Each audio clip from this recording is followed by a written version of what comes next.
Greetings and welcome, BGCSI family and friends. This is again Mr. Kurt, and we are here again for our next reading of A Wrinkle in Time. I hope you guys are ready. I know I am. We ended yesterday on such a high note, and I'm excited to see and find out what happens next. But just get the housekeeping things out the way. Please remember that we are serving lunches every day, Monday through Friday from 12 to 1:30, and then we're also serving suppers from 4 to 5:30, Monday through Saturday. So please come on and join us. You can grab some enrichment bags, grab a meal. We got extra copies of books available, all these great things for you. But I'm so excited, I'm ready to jump right into it. If we remember, we left off at chapter 7 yesterday, and it was great. The last thing we had was they were eating the food. They saw this man with the red eyes. They know that he's some form of evil, that variation of the thing, but personified in a body that's not really quite human, because Charles says he can't really read nothing from it. But Charles now, we see that he has some sort of control over the people on this planet. And with that control, Charles is like, okay, in order to find out where our father is, I have to go and I have to basically merge or mind meld or whatever it may be that we're going to find out with this being, with this thing. And now we see Meg at the end. She's just wildly grabbing at Calvin, and she's like shrieking, this isn't Charles. Charles is gone. What happened? I don't know, but to find out, we're going to get right into it. So without further ado, here we go. Chapter 8, The Transparent Column. Charles Wallace sat there, tucking away at turkey dressing, as though it were the most delicious thing he had ever tasted. He was dressed like Charles Wallace. He looks like Charles Wallace. He had the same sandy brown hair, the same face that had not yet lost its baby roundness.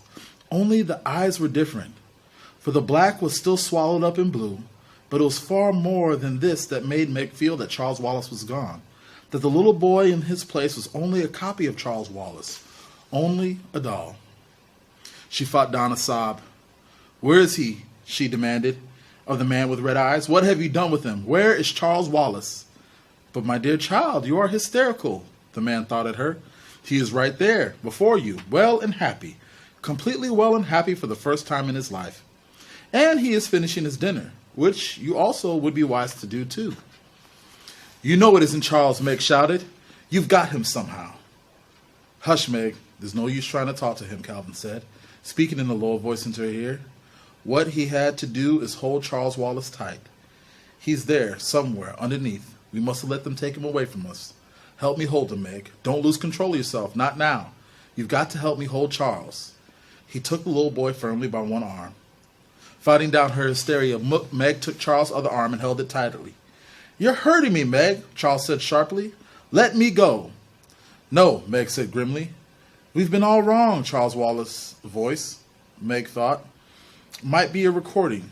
There was a canned quality to it. "He isn't an enemy at all. He's our friend." "Nuts," Calvin said rudely. "You don't understand, Calvin," Charles Wallace said. "Miss Whatsit, Miss Who, and Miss Which have confused us. They're the ones that's really our enemies. We never should have trusted them for a minute."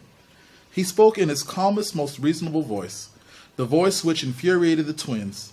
He seemed to be looking directly at Calvin as he spoke, and yet Meg was sure that the bland blue eyes could not see, and that something else was looking at Calvin through Charles. Now the cold, strange eyes turned to her. "Meg, let's go. I'll explain it all to you, but you must let go." "No," Meg gritted, her teeth through her teeth. She did not release her grasp, and Charles Wallace began to pull away with a power that was not his own, and her own spindly strength was no match against it. "Calvin!" she grasped as Charles Wallace wrenched his arm from her and stood up. Calvin the athlete, Calvin the boy who split firewood and brought it in for his mother, whose muscles were strong and controlled, let go Charles' wrist and tackled him as though he were a football. Meg, in her panic and rage, darted at the man on the chair, intended to hit him as Charles Wallace had done, but the black-smocked men were too quick for her, and one of them held her with arms and pinned her behind her back. "Calvin, I advise you let me go," came Charles Wallace's voice from under Calvin. Calvin, his face screwed up with grim determination, did not relax his hold. The man with red eyes nodded as three of the men moved in on Calvin. At least it took three of them, pried him loose, and held him as Meg was being held. "Miss Whatsit," Meg called despairingly. "Oh, Miss Whatsit." but Miss Whatsit did not come. Meg, Charles Wallace said, Meg, just listen to me. Okay, I'm listening. We've been all wrong. I told you, we haven't understood. We've been fighting our friend and Father's friend. If Father tells me he's our friend, maybe I'll believe you. Maybe, unless he's got Father under a spell or whatever it is like you. This isn't a fairy tale, spells indeed, Charles Wallace said. Meg, you've got to stop fighting and relax. Relax and be happy. Oh, Meg, if you just relax, you'd realize that all our troubles are over. You don't understand what a wonderful place we've come to. You see, on this planet, everything is in a perfect order because everybody has learned to relax, to give in, to submit. All you have to do is look quietly and steadily into the eyes of our good friend here. For he is our friend, dear sister, and he will take you in as he has taken me. Taking you in is right, Meg said. You know you're not you. You've never in your life called me dear sister. Shut up a minute, Meg, Calvin whispered at her. He looked up at the man with red eyes. Okay, have your henchmen let us go and stop talking to us through Charles. We know it's you talking or whatever talking through you. Anyhow, we know you have Charles hypnotized. A most primitive way of putting it, the man with red eyes murmured. He gestured slightly with one finger, and Meg and Calvin were released. Thanks, Calvin said wryly. Now, if you are our friend, will you tell us who or what you are? It is not necessary for you to know who I am. I am the prime coordinator, and that is all you need to know. But you're being spoken through, aren't you? Just like Charles Wallace. Are you hypnotized too? I told you that is a primitive word without the correct connotations. Is it you who are going to take us to Mr. Murray? No, it is not necessary, nor is it possible for me to leave here. Charles Wallace will conduct you. Charles Wallace? Yes. When? Now. The man with red eyes made the frightening grimace that passed for a smile. Yes, I think it might as well be now. Charles Wallace gave a slight jerk of his head, saying, come, and started walking in a strange, gliding, mechanical manner. Calvin followed him. Meg hesitated, looking from the man with red eyes to Charles and Calvin. She wanted to reach out and grab Calvin's hand, but it seemed that ever since they had begun their journey, she had been looking for a hand to hold. So she stuffed her fists in her pockets and walked along behind the two boys. I've got to be brave, she said to herself. I will be. They moved down a long, white, seemingly endless corridor. Charles Wallace continued the jerky rhythm of his walk and did not once look back to see if they were with him. Suddenly, Meg broke into a run and caught up with Calvin. Cal, she said, listen, quick. Remember, Miss Whatsit said your gift was communication, and that was what she was giving you. We've been trying to fight Charles physically, and that isn't any good. Can you try to communicate with him? Can you try to get into him? Golly day, you're right. Calvin's face lit up with hope, and his eyes, which had been somber, regained their usual sparkle. I've been in such a swivet, it may not do any good, but at least I can try. They quickened their pace until they were level with Charles Wallace. Calvin reached out his arms, but Charles flung it off. Leave me alone, he snarled. I'm not going to hurt you, old sport, Calvin said. I'm just trying to be friendly. Let's make it up, huh? You mean you're coming around? Charles Wallace asked. Sure. Calvin's voice was coaxing. We're reasonable people after all. Just look at me for a minute. Charlie Bus? Charles Wallace stopped and turned slowly to look at Calvin. With his cold, vacant eyes, Calvin looked back, and Meg could feel the intensity of his concentration. An enormous shudder shook Charles Wallace. For a brief flash, his eyes seemed to see. Then his whole body twirled widely and went rigid. He started his marionette's walk again. I should have known better, he said. If you want to see Murray, you better come with me and not try any more hanky-panky. Is that what you call your father? Murray? Calvin asked. Meg could see he was angry and upset at his near success. Father? What is a father? Charles Wallace intoned. Merely another misconception. If you feel the need of a father, then I suggest you turn to IT. IT again. Who is IT, Meg asked.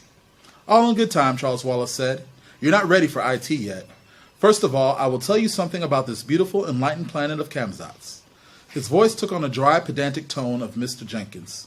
Perhaps you do not realize that on Kamzats, we have conquered all illness, all deformity.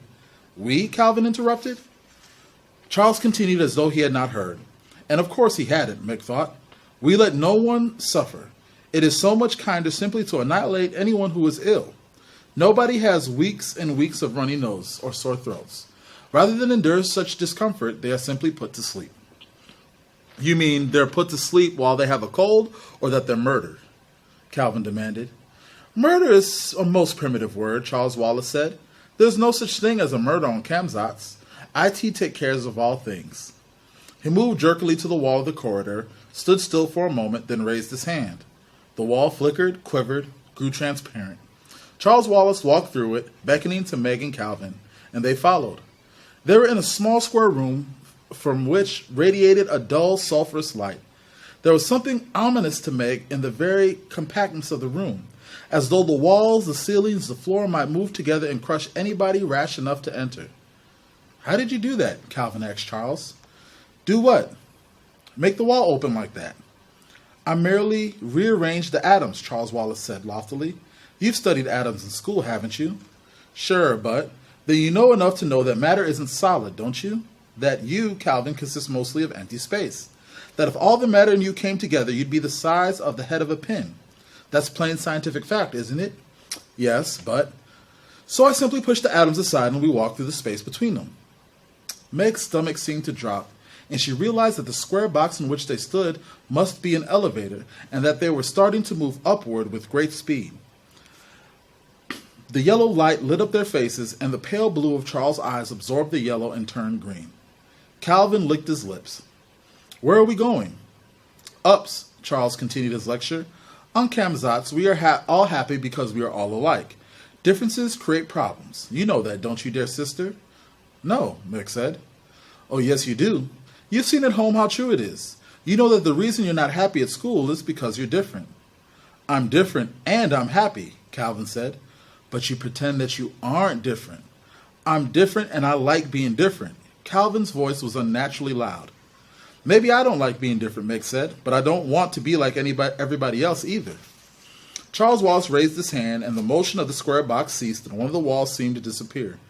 Charles stepped out. Meg and Calvin followed. Calvin just barely making it before the wall came into being again and they could no longer see where the opening had been. You wanted Calvin to get left behind, didn't you? Meg said. I am merely trying to teach you to stay on your toes. I warn you, if I have any more trouble from either of you, I'll have to take you to IT. As the words IT fell from Charles' lips, again Meg felt as though she had been touched by something slimy and horrible. So what is IT? She asked. You might call IT the boss. Then Charles Wallace giggled. A giggle that was most sinister sound Meg ever heard. IT sometimes calls itself the happiest sadist. Meg spoke coldly to cover her fear. I don't know what you're talking about. That's sadist, S-A-D-I-S-T, not sadist, S-A-D-D-E-S-T, you know. Charles Wallace said and giggled again. Lots of people don't pronounce it correctly. Well, I don't care, Meg said defiantly. I don't ever want to see IT, and that's it. Charles Wallace's strange, monotonous voice ground against her ears. Meg, you're supposed to have some mind. Why do you think we have wars at home? Why do you think people get confused and unhappy? Because they all live their own separate individual lives. I've been trying to explain to you that the simplest possible way that Kamzats individuals have done away with. Kamzats is one mind. It's IT. And that's why everybody's so happy and efficient. That's what old witches like Miss Whatsit don't want to have happen at home. She's not a witch, Meg interrupted. No, Calvin said. You know she's not. You know that's just their game, their way, maybe of laughing in the dark. In the dark is correct, Charles continued. They want us to go on being confused instead of properly organized. Meg shook her head violently. No, she shouted. I know our world isn't perfect, Charles, but it's better than this. This isn't the only alternative. It can't be. Nobody suffers here, Charles intoned. Nobody is ever unhappy. But nobody's ever happy either, Meg said earnestly. Maybe if you aren't unhappy, sometimes you don't know how to be happy. Calvin, I want to go home. We can't leave Charles, Calvin told her, and we can't go before we found your father. You know that. But you're right, Meg, and Miss Witch is right. This is evil. Charles Wallace shook his head, and scorn and disapproval seemed to emanate from him. Come, we're wasting time. He moved rapidly down the corridor, but continued to speak. How dreadful it is to be low individual organisms. His pace quickened from step to step, his short legs flashing so that Meg and Calvin almost had to run to keep up with him. Now see this, he said. He raised his hand, and suddenly they could see through one of the walls into a small room. In the room, a little boy was bouncing a ball. He was bouncing it in rhythm, and the walls of his little cell seemed to pulse with the rhythm of the ball. And each time the ball bounced, he screamed as though as he was in pain. "That's the little boy we saw this afternoon," Calvin said sharply. "The little boy who wasn't bouncing the ball like the others." Charles Wallace giggled again. "Yes, every once in a while there's a little trouble with cooperation, but it's easily taken care of. After today, he'll never desire to deviate again. Ah, here we are." He moved rapidly down the corridor and again held up his hand to make a wall transparent. They looked into another room or cell. In the center of it was a large, round, transparent column, and inside this column was a man. "Father!" Meg screamed. Finally, we meet Father, and we see Father. Well, we don't really see him, but we know where he's at. We know he's there. So, what are we going to do?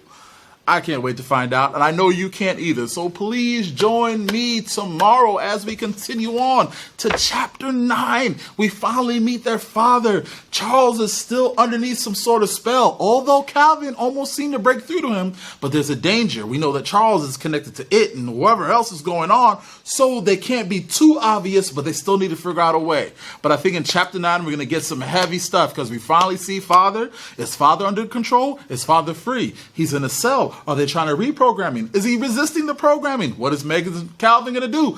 To find out, join us next time. Same location, same Facebook channel. And we want you to be here. So thank you guys so much for tuning in. I hope this has been great. Don't forget, you can still come by right now. Lunch is being served till 1:30. We start at 12 and we go to 1:30 every day. So you can catch the reading and you got a whole nother hour to come by and grab you a meal.